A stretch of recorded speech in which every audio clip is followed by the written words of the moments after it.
Agora sim, hein? Graças a Deus.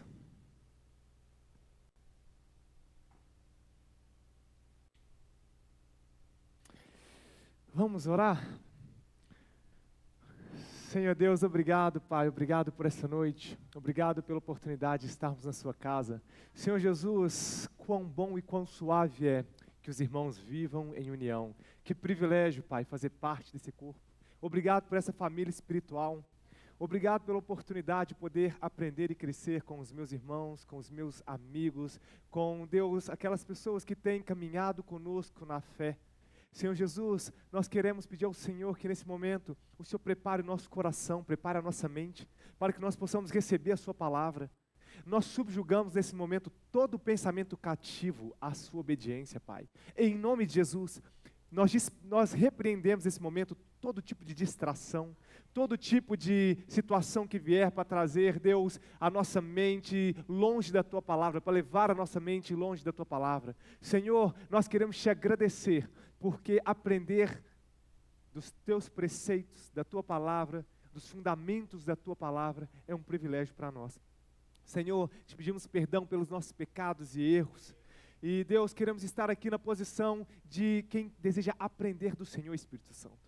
A Tua Palavra fala que nós podemos ler e nada entender, porque é o Senhor, o Espírito Santo quem conduz ao entendimento. Espírito Santo nos conduz ao entendimento. Nós precisamos do Senhor. O Senhor tem lugar de honra nessa casa. O Senhor tem lugar de honra. O Senhor é o adorado, o desejado entre as nações. Ó Senhor, nós entronizamos ao Senhor. Nós dizemos que o Senhor, Deus, é o nosso desejado. Nós ansiamos pelo Senhor. Nós queremos mais da Sua presença. Nós queremos ser cheios do Senhor Espírito Santo, queremos ser transbordantes dos dons, dos ministérios, queremos, Deus, ser cheios de amor, de afeto, queremos, Deus, todos os dias crescer na Sua graça, no Seu conhecimento, em nome do Senhor Jesus Cristo. Repreendemos tudo o que vem agora, roubar a semente que será lançada na nossa mente, roubar a semente que será depositada em nosso coração. Nós repreendemos a semente da dúvida, a semente, Deus, que vem trazer aqui qualquer tipo de racionalidade para contradizer a palavra. Nós cremos no que a palavra do Senhor diz, e nós apresentamos ao Senhor um culto de fé, mas um culto também racional, em nome do Senhor Jesus Cristo. Amém, glória a Deus. Dá uma salva de palmas com força.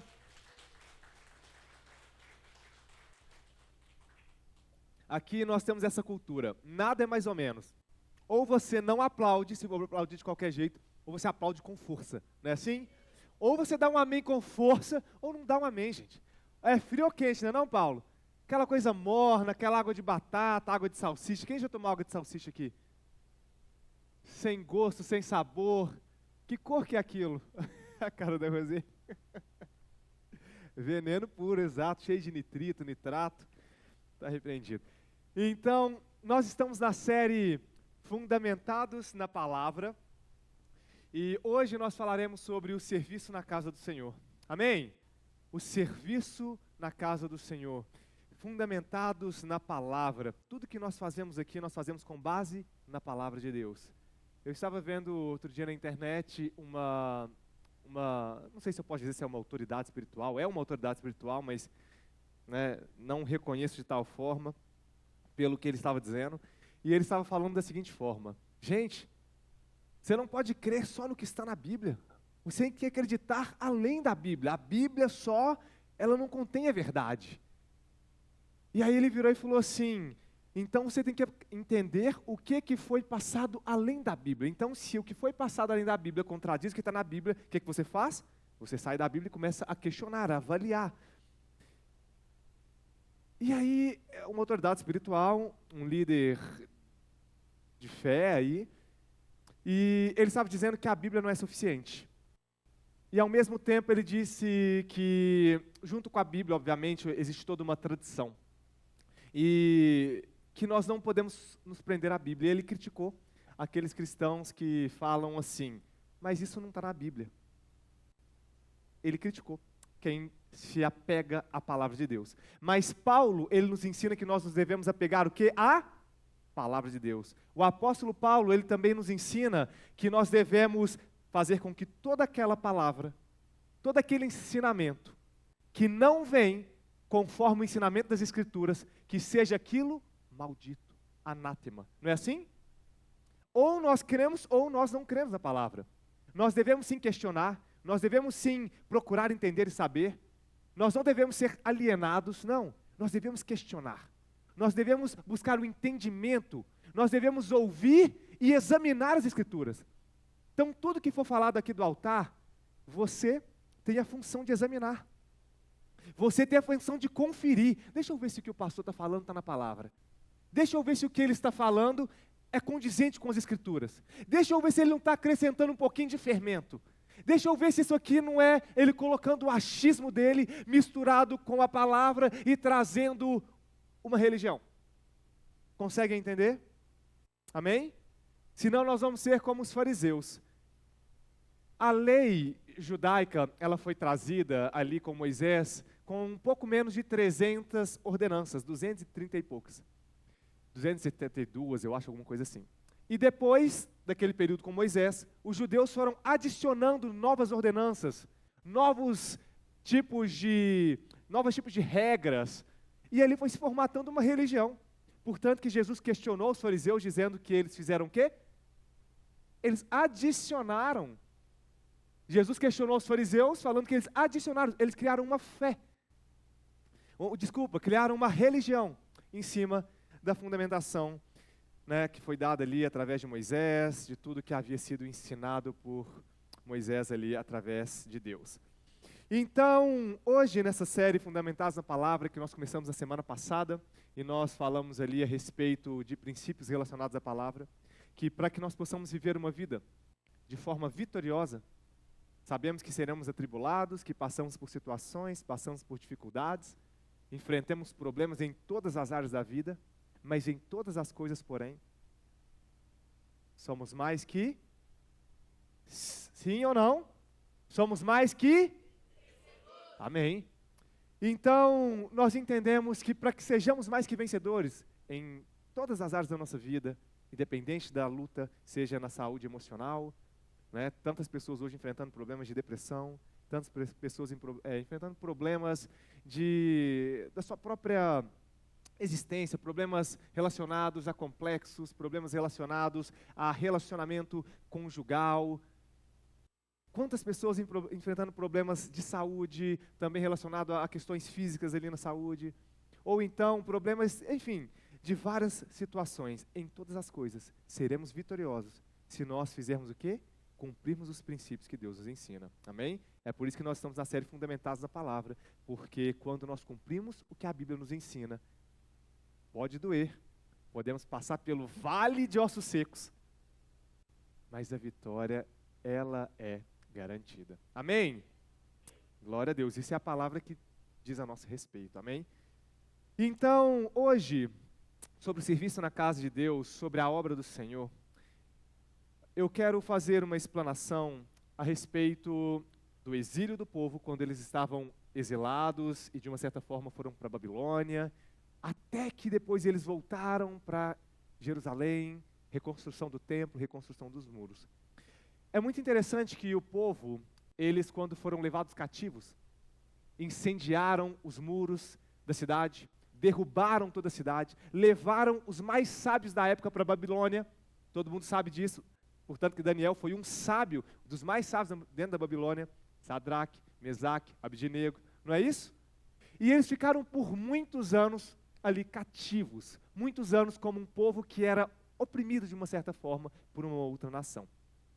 Então, ali, aproximadamente em 516 a.C., sobre a liderança de Zorobabel, houve uma oportunidade em que Deus tocou no coração ali daquela liderança para que o povo pudesse retornar para reconstruir o templo de Jerusalém. Israel ficou um total de 142 anos, quase 150 anos, em um cativeiro. Quanto tempo? Quanto tempo? 142 anos, quase 150 anos. Só que quando nós falamos presos em um cativeiro, quantas vezes nós estamos presos em uma situação da nossa vida? Quantas vezes nós estamos presos em um ciclo da nossa vida que a gente não consegue sair? Você consegue identificar algum na sua vida? Pessoas dentro de ciclos de relacionamentos que constantemente começa algo, dá problema, há um término, nunca consegue concluir um relacionamento na sua vida. Pessoas com esse ciclo na sua vida financeira. Pessoas com esse ciclo na sua vida emocional, sempre em altos e baixos. Pessoas com esse ciclo na sua vida em relação à sua saúde. Ela tem um objetivo, mas ela nunca consegue. Ela é sempre escrava daquela mesma situação. Quando ela começa a caminhar e fala, agora vai, Wilker, ela de repente se vê naquele mesmo ponto. Quando ela fala, agora é o caso, vem aquele problema. Quando ela entra naquele trabalho, ela fala, agora vai. Novamente, ela é demitida, há algum problema. Então, a minha pergunta é, será se você tem vivido cativo em alguma área da sua vida? Porque tudo que a palavra nos traz, ela nos traz para ensinamento. Tudo. Então, Israel ficou 142 anos cativo, um total de quase 150 anos. 70 anos cativos pela Babilônia, período ali, né, de Neemias, enfim, tal, depois. E depois, cativos do Império Medo-Persa, quase 72 anos, onde surgiram ali, né, as primeiras oportunidades deles voltarem, retornarem à sua terra. Então, primeiro, sob a liderança de Zorobabel, houve a oportunidade deles retornarem para reconstruírem o templo em Jerusalém, que havia sido derrubado, destruído. 457 a.C., sob a liderança de Esdras. Alguém já leu o livro de Esdras aqui? Amém. Sob a liderança de Esdras, eles tiveram o início do retorno para que ensinassem a lei de Deus ao povo. O povo ficou quanto tempo? Quase 150 anos. Aí imagina, o Brasil quase 150 anos escravo, vamos dizer assim, de uma nação. Suponhamos, vamos dizer Portugal que seja. Portugal começa a imprimir sobre o Brasil a sua cultura, os seus costumes, as suas condições, sim ou não? Só que os brasileiros não estão mais no Brasil, vocês foram levados cativos para Portugal. Alguns querem, né? Brincadeira. Mas consegue entender? E neste meio, depois que eles foram de novo permitidos a voltarem de pouco a pouco para Israel, eles precisavam reconstruir a cidade, reconstruir a própria moradia onde eles se estabeleceriam. Eles precisavam reconstruir o templo que havia sido derrubado. O muro da cidade, que todo mundo sabe de Neemias, não é isso? Em tempo recorde ele levantou os muros. Então, com isso, a primeira coisa que Deus fez foi levantar um homem, para que esse homem pudesse voltar, para que o templo pudesse ser, o que é, Jessé? Erguido. Depois, ele levantou um outro homem, que era um escriba, chamado Esdras, para que depois de levantado o templo, Esdras pudesse ensinar os preceitos do Senhor. Esdras pudesse relembrar a uma geração que talvez perdeu muito dos seus ensinamentos, tudo que a lei do Senhor falava. Esse homem se chama Esdras. Olha como Deus é perfeito, Roseli. Primeiro um homem, Zorobabel, para a reconstrução do templo. Depois um outro homem, depois que o templo estava pronto para fazer o quê? Levar o ensinamento. Sim ou não? E depois disso um outro homem, para que fizessem a reconstrução dos muros da cidade. Entenderam? Templo, palavra, ensinamento. E depois a construção do muro para proteger ali a cidade. Estão pegando? Todo mundo? Então, olha que interessante quando nós começamos a entender toda essa história. Com isso, o povo de Israel, nessa primeira parte, quando eles foram levados para reconstruir o templo, quantos de nós precisamos reconstruir o nosso templo? Nós somos templos do Espírito Santo. Às vezes estamos presos em drogas, em bebidas, às vezes estamos presos em fornicações, às vezes estamos presos, estou falando nós no plural, eu falo incluindo o povo de Deus. Quantos são cristãos, servem a Deus, mas não conseguem largar a fornicação? Cada dia está com uma pessoa diferente, se deita com vários homens, várias mulheres. Quantos estão presos em vícios? Nós falamos aqui que o povo de Deus tem no mesmo sangue o mesmo hormônio, a mesma veia que corre em quem é cristão, corre em quem não é cristão. As mesmas tentações, as mesmas sujeições, você está sujeito às mesmas coisas, ao mesmo vírus, às mesmas bactérias, às mesmas tentações, cada um em sua área. Sim ou não? Ou aqui tem alguém super cristão? Peito de aço. E então, com isso, o povo de Israel começou a retornar e eles precisavam reconstruir o templo. Às vezes nós precisamos reconstruir o nosso templo. E para Israel, eles retornarem para a sua terra, era uma bênção de Deus ou não na vida deles? Sim ou não? Eles estavam cativos. Já pensou? Cativos de uma nação poderosa. Longe da terra deles, dos costumes. E então houve uma bênção de Deus, Miriam, sobre eles. E essa bênção de Deus foi tocar no coração, quando eles já estavam no governo Medo-Persa, para que aquele rei, aquele governante falasse assim: povo de Israel, retorne para casa de vocês e reconstrua o templo. Um homem que nem era cristão, não era, vamos dizer assim, israelita. Estão entendendo? Esse homem foi tocado por Deus para cumprir a profecia, conforme as escrituras traziam sobre o determinado cumprimento do retorno deles. E aí o povo de Israel começou a voltar. Uma bênção, um favor de Deus. Um rei que nem era de Israel, fala: povo, deixa de ser cativo, começa a voltar. Já pensou que bênção isso? Parece mentira, né? Depois de 150 anos, quase, alguém está falando para a gente voltar. Como assim antes? 70 anos, na realidade. E com isso, com esse favor de Deus, eles começaram a voltar. E eles começaram a construir o templo, conforme ali com Zorobabel. Só que à medida que eles foram reconstruindo o templo, eles foram também, Júlio, reconstruindo as suas casas, reconstruindo os seus campos, reconstruindo a sua vida pessoal na sua cidade original. E paulatinamente, de forma vagarosa, não de forma abrupta, porque ninguém faz isso, não é, Jessé? Já pensou? Deus te abençoa hoje, Ele abre portas da sua vida, Ele te proporciona onde o homem não poderia te colocar, e você, com aquele sentimento de gratidão, você fala assim: pronto, já conquistei agora Deus, tchau, pé na bunda. Não, é de forma paulatina, é de forma devagar. O que é que aconteceu? Aquele povo começou a se atentar mais para as próprias coisas, para os próprios interesses, para a própria vida, para as suas casas, para os seus objetivos, do que para a casa de Deus. Deus liberou a bênção sobre eles, tocou no coração de um rei, que nem era do mesmo Deus deles. O rei fala: volta, reconstrói, volta, vai nação, vai, faz o que vocês tiverem que fazer, Deus está tocando no meu coração.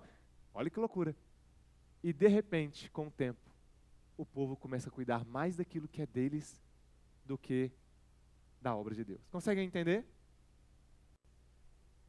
Então, o recebimento do favor do Senhor e de bênçãos de Deus veio com um declínio, aos poucos, pouco a pouco, com o serviço, com a obra da casa de Deus, com o restabelecimento do templo. Então, observem que, aos poucos, aquilo que era para ser bênção na vida deles, o povo foi se distraindo, se preocupando somente em construir suas próprias casas e cuidar somente de suas próprias vidas, e aquilo se tornou para eles mal diante dos olhos do Senhor. Então vamos ler juntos Ageu. Ageu é um dos menores livros da Bíblia. Alguém que já leu o livro de Ageu? Tem quantos capítulos o livro de Ageu? Alguém? Quantos capítulos tem o livro de Ageu, gente? Alguns? 2? Meu Deus, 2 capítulos. Vamos ler Ageu 1. Para quem nunca leu o livro do Ageu, nós vamos ler Ageu 1, de 1 a 14. Pode ser? 14 versículos, todo mundo dá conta? Amém. Então vamos lá. Ageu 1.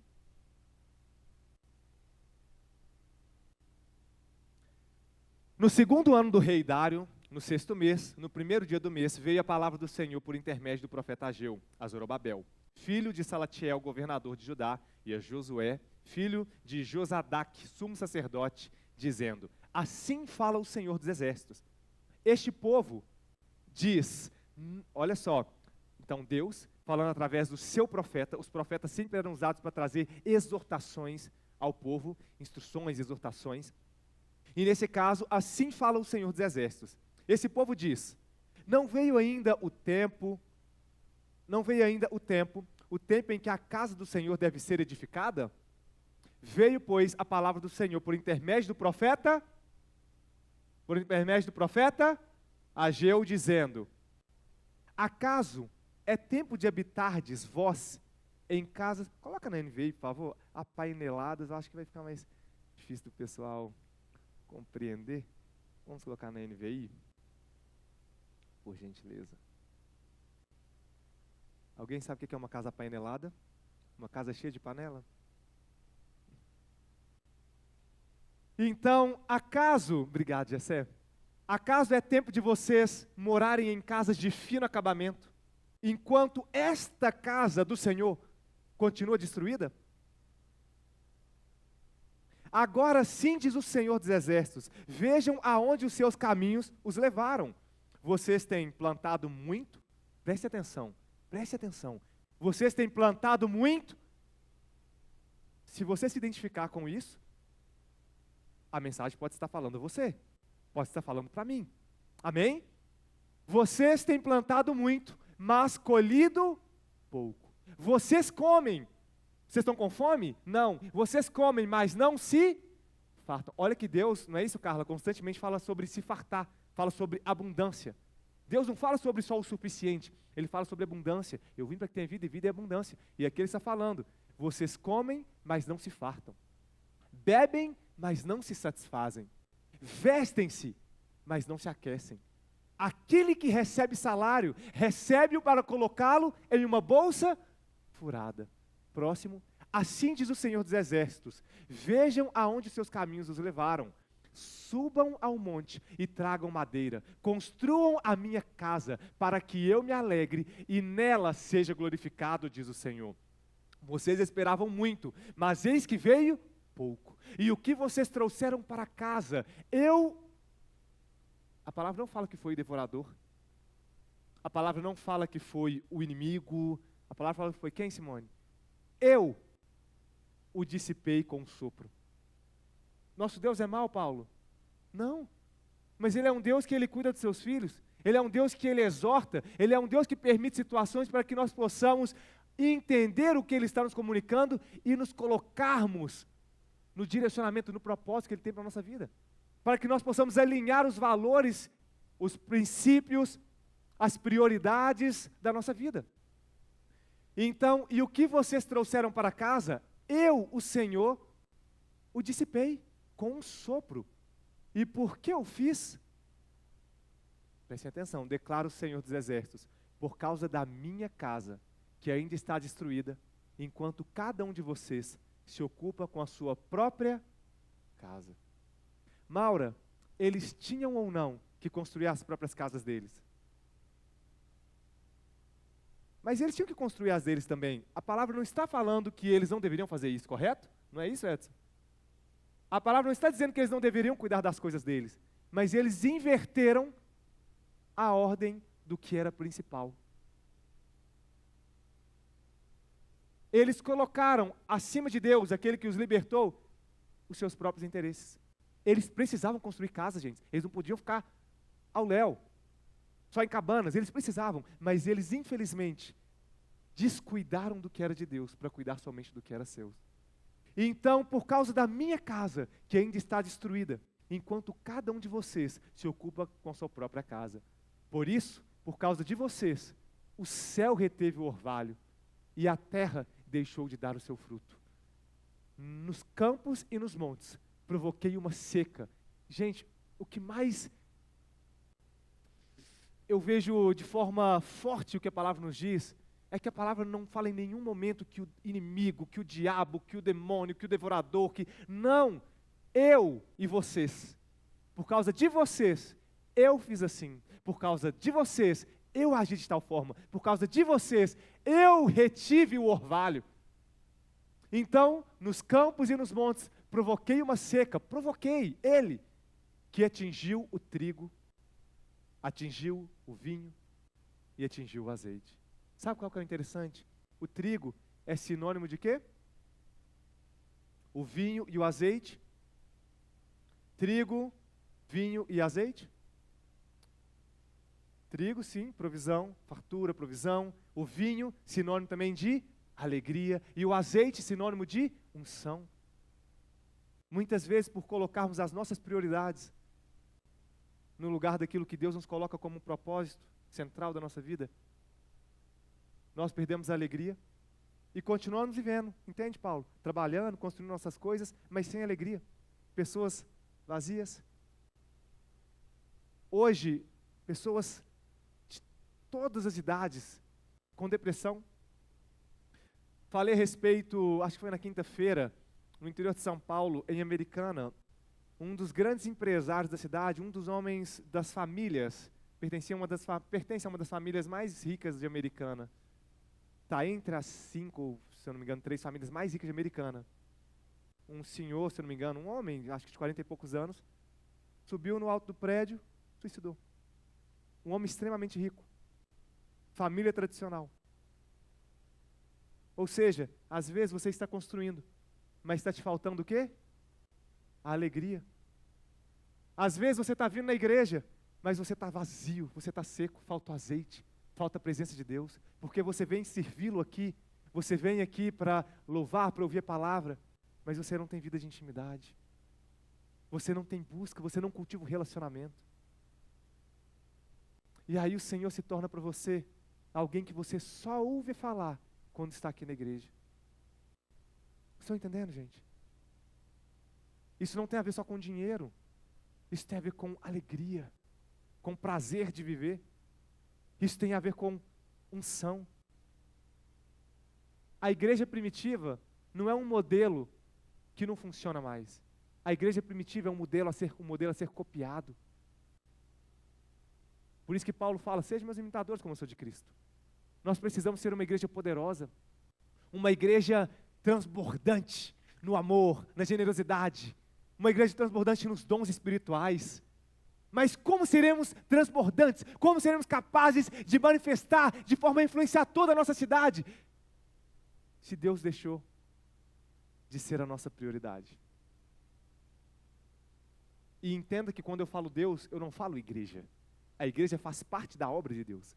Mas quando eu falo Deus, eu falo vida de intimidade com Deus. Eu falo vida ligada ao corpo. Que tem pessoas que estão servindo a Deus, mas não se conecta com o corpo, não se conecta com a igreja. Ah, não, igreja é coisa do passado. Não, meu irmão. Deus, Ele fez e Ele chamou a noiva, a sua noiva, de corpo de Cristo, o qual Ele é o cabeça. E cada um de nós temos funções diferentes. Cada um de nós temos particularidades que nos complementamos. Assim como o dedinho não é mais importante que o dedão, assim como o nariz que sente não é mais importante que o olho que vê, cada um de nós temos diferenças, cada um de nós temos particularidades e nós devemos andar em unidade, porque nós funcionamos como um corpo. Amém? Só esse lado da igreja que está ouvindo, glória a Deus. Amém? Amém. Glória a Deus. Aleluia! Glória a Deus! Então, provoquei uma seca que atingiu o trigo, atingiu a provisão, atingiu o vinho, atingiu o azeite e tudo mais que a terra produz, bem como os homens e o gado. O trabalho das mãos de vocês foi prejudicado. Olha isso. Zorobabel, filho de Sealtiel, Josué, filho de Jeozadak, o sumo sacerdote e o restante do povo obedeceram à voz do Senhor, o seu Deus, por causa das palavras do profeta Ageu, a quem o Senhor, o seu Deus, enviara. E o povo temeu ao Senhor. Aleluia. O temor do Senhor é o princípio da sabedoria. Temer ao Senhor não é ter medo de Deus, mas temer ao Senhor é você viver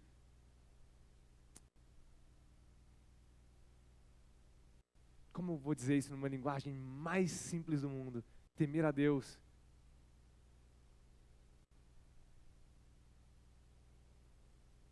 Consiste em obedecer a Deus. Porque se você o teme, você o busca obedecê-lo. Se você o teme, você deixa de fazer algo que você às vezes quer, porque você sabe que você pode entristecer o Espírito Santo de Deus. Então isso é temer, isso é respeitar. Temer a Deus é respeitá-lo, é amá-lo. Consegue entender? Como? É considerar. Obrigado. Então Ageu, o mensageiro do Senhor, trouxe essa mensagem do Senhor para o povo. Eu estou com vocês, declara o Senhor. Depois que o povo temeu, o que a palavra fala? Eu estou com vocês. Versículo 14 Assim o Senhor despertou o ânimo de Zorobabel, filho de Sealtiel, e o governador de Judá, de Josué, filho de Jeozadak, o sumo sacerdote, de todo o remanescente do povo. E eles começaram a trabalhar no templo do Senhor dos Exércitos, o seu Deus. Aleluia. Gente, quanto ensinamento a gente teve em um pequeno trecho de um dos livros mais pequenos da Bíblia, um dos menores livros da Bíblia, perdão. Então, observem que muitas vezes a falta em nossas vidas, seja de provisão, seja de alegria, seja de unção, estamos secos. Porque as nossas prioridades estão fora do lugar. Entende, Gê? Os nossos valores estão distorcidos. E estamos repelindo provisões do Senhor. Retive o orvalho. Enviei a seca. Nós estamos repelindo a provisão do Senhor. E a palavra nos mostra o tempo inteiro, desde a época que eles estavam cativos, que Deus nos chama de um lugar de escravidão para um lugar de liberdade. Não é assim? Não é isso que prefigurava o Antigo Testamento? O povo também sair de uma escravidão para do Egito, passar pelo deserto e serem o quê? Livres, conquistadores em uma terra prometida. Sim ou não? Não é isso que Jesus fala quando ele veio? Eu vim para que tenha vida e vida em abundância, e ele fala que agora nós não somos mais escravos, foi para a liberdade que Cristo vos libertou, vos chamou. Então, a casa do Senhor, nesse contexto, nessa história com o povo de Israel, não é um prédio necessariamente de uma igreja, mas sim o propósito que Deus atribuiu a você. Então a minha pergunta é, será se o propósito que Deus atribuiu a você, será se o chamado que você sabe que Deus tem para a sua vida, você tem negligenciado a Ele, porque você tem precisado trabalhar? Só que uma coisa não conflita com a outra. Ontem nós estávamos no churrasco dos homens, e quem não foi de fato perdeu. Teve gente falando que o governo do Lula deu certo, porque tinha rodízio só de picanha ontem. Não tinha nenhuma outra carne além da picanha. Picanha premium, exato. Mas não deu certo não, viu gente? Só para o povo de Deus. Então, olha que interessante. A casa do Senhor nesse contexto, ela diz respeito ao seu chamado junto ao corpo de Cristo. Talvez o seu chamado junto ao corpo de Cristo, o seu chamado independente, arranca o dedinho e joga lá. Seu chamado, alguém já viu alguma perna andando sozinha, gente? Tirando a mãozinha da família Adams, alguém já viu uma mão andando por aí? Não, né? É a família Adams. Então, olha que interessante, o seu chamado junto ao corpo, será se ele tem sido negligenciado? Ou você tem vivido esse chamado? E talvez esse chamado seja um chamado evangelístico. Talvez esse chamado seja um chamado de servir em uma casa de reabilitação.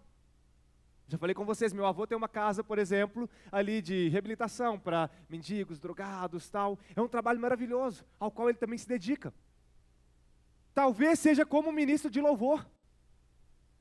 Talvez você é um instrumentista, uma pessoa qualificada ao ministério, você sabe que você tem um chamado, você tem um dom, mas você vê a necessidade e você negligencia.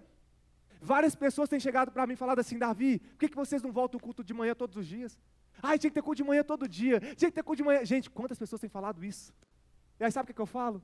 É a nossa vontade, mas a gente ainda não tem efetivo.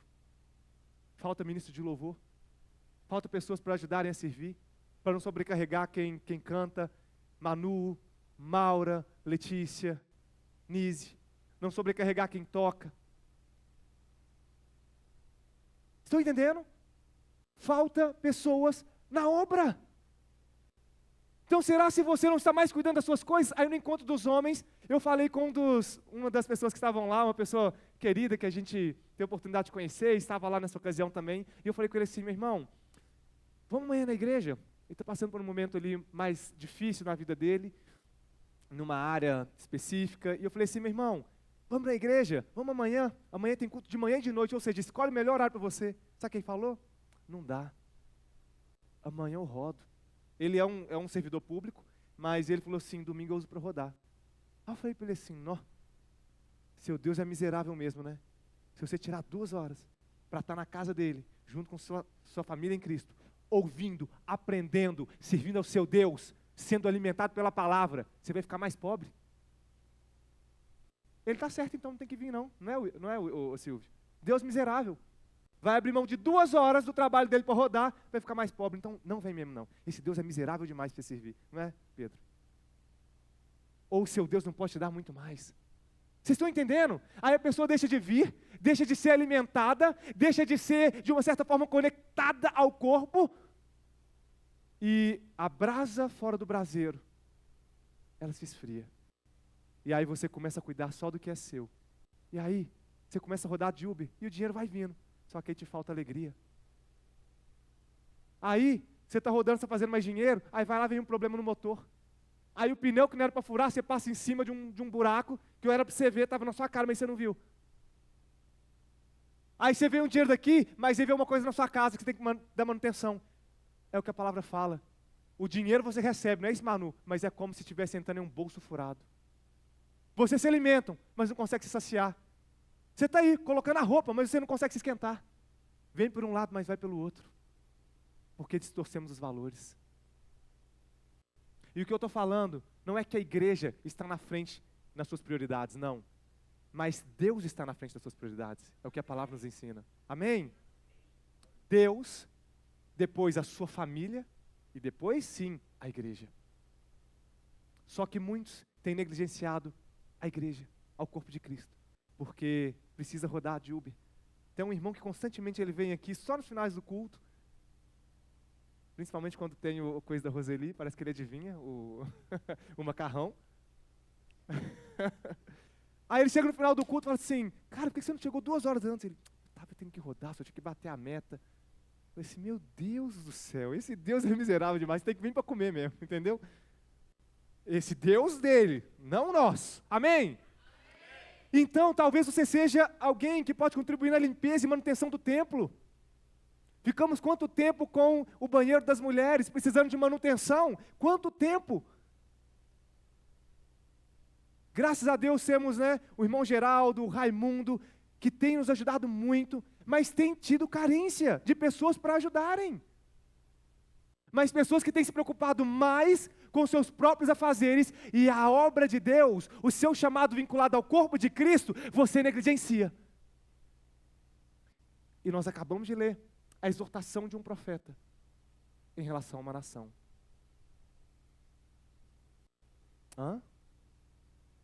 As casas estão cheias de panela. Brincadeira, né?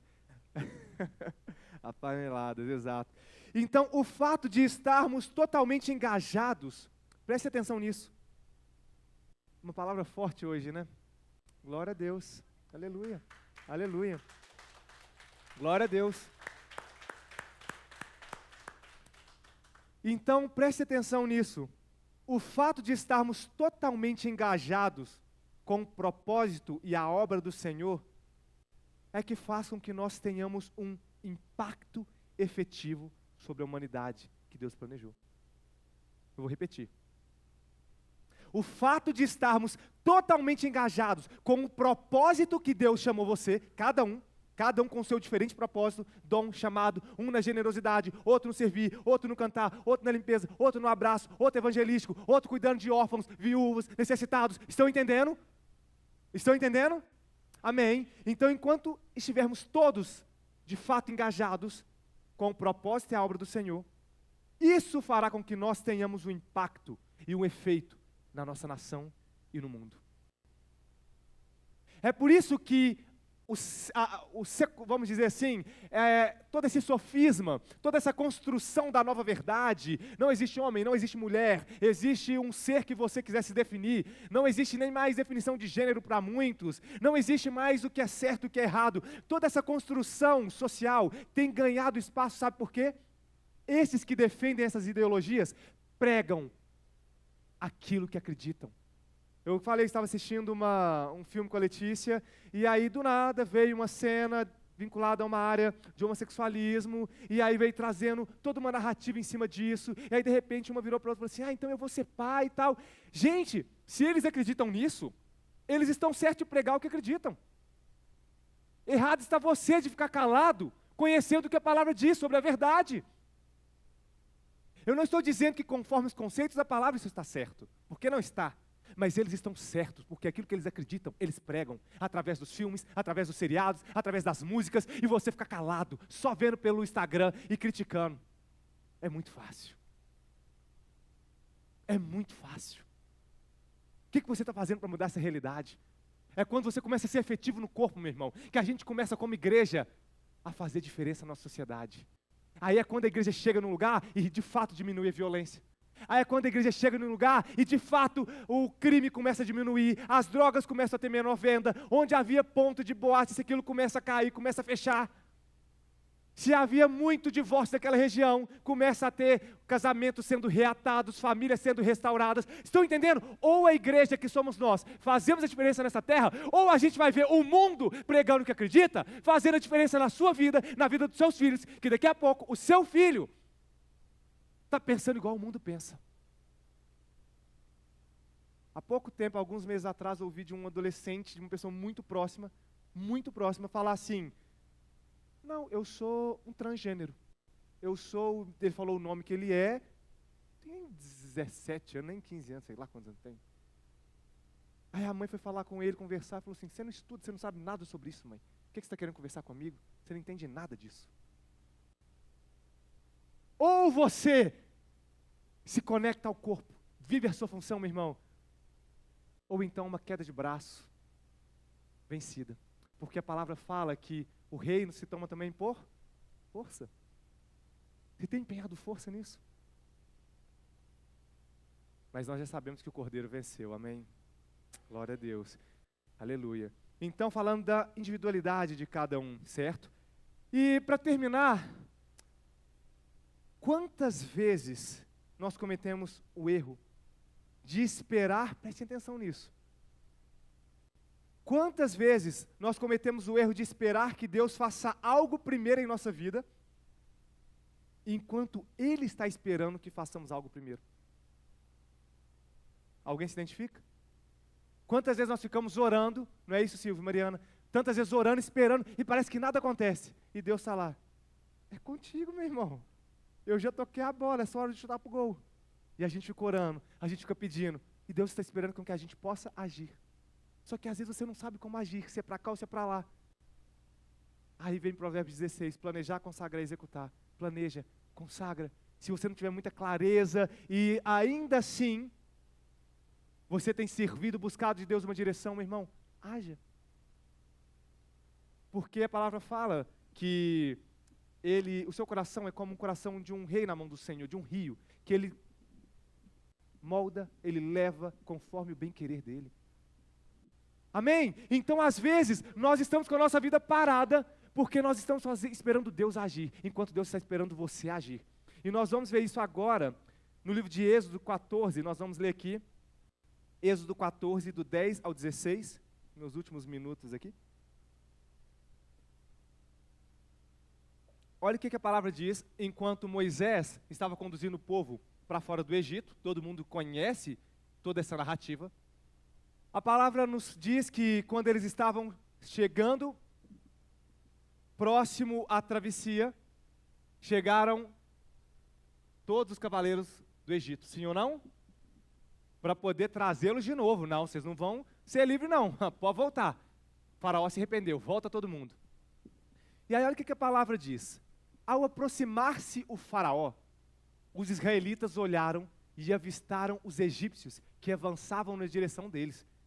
Aterrorizados, já pensou? Vendo os cavaleiros com espada, com flecha, e eles não sabiam nem guerrear, gente, eles eram escravos, eles não tinham nem arte de guerra, de luta, não existia jiu-jitsu nessa época, entendeu, Júlio?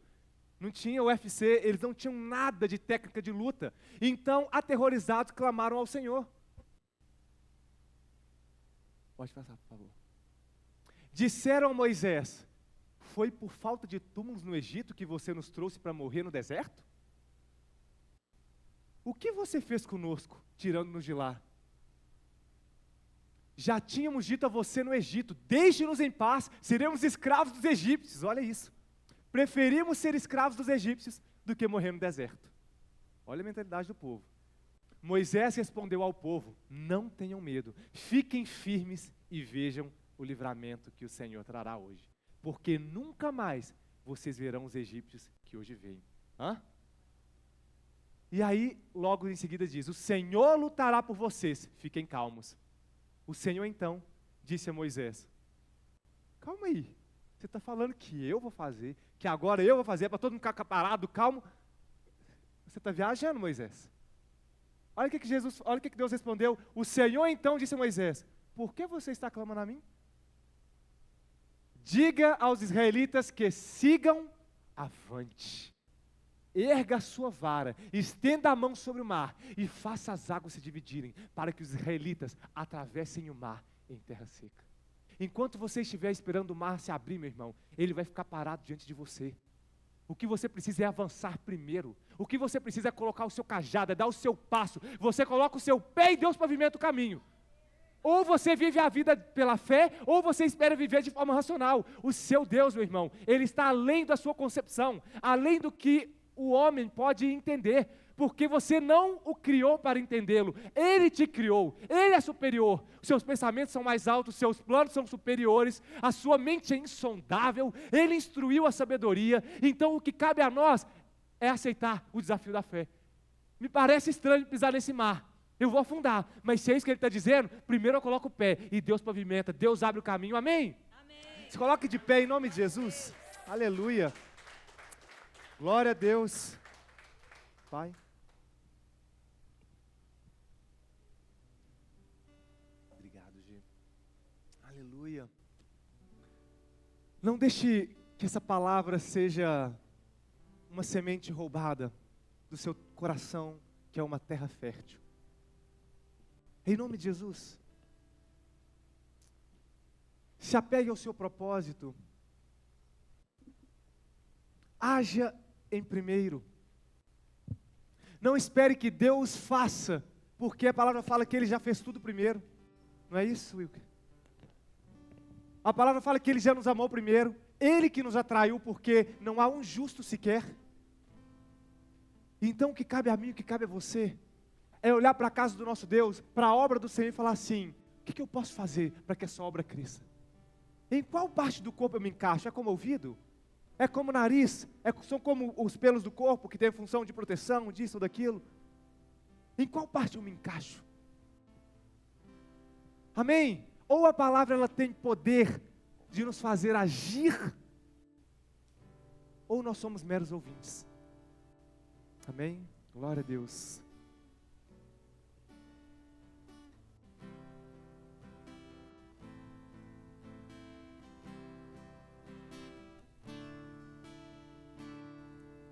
Digno de glória e louvores, levantemos nossas mãos, te adoramos, ó Senhor. Digno de glória e louvores,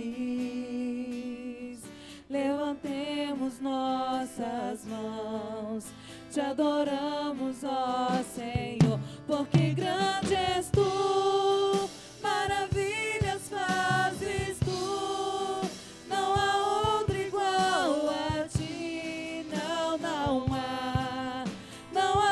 outro igual a ti, porque grande és tu, maravilhas fazes tu, não há outro igual a ti, não há